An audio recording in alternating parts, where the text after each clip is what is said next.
હજુ એસઆઈઆરની કામગીરી પૂરી થઈ નથી અને સરકારે પાછા કૂતરા ગણવાનો આદેશ આપી દીધો.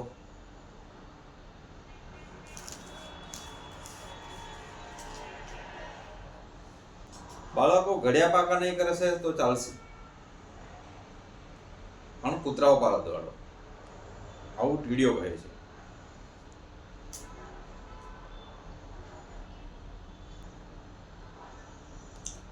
આમાં જો સરકાર એવું કહેશે કે હડકોયા કૂતરાઓને પણ અલગ કરી ને પછી ગણતરી કરો,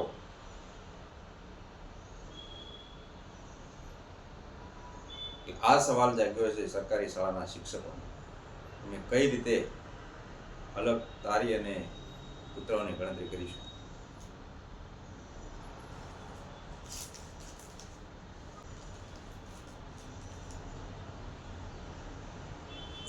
3000 શાળાઓ તો એવી છે જ્યાં ખાલી એક જ શિક્ષકથી શાળા ચાલે છે, અને જો આવી કામગીરી સોંપાશે તો ભણતરનું શું થશે?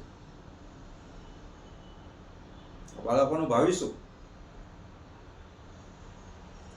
આનો જવાબ આપશે સરકાર.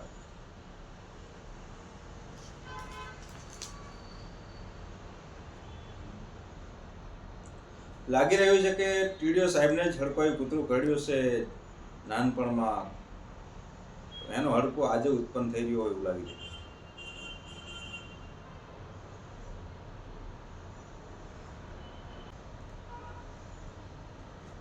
જો શિક્ષક કૂતરાઓ ગણશે તો વર્ગખંડમાં બાળકોને કોણ ગણશે? આનો જવાબ આપશે આ ટીડીઓ સાહેબ અને આ સરકાર.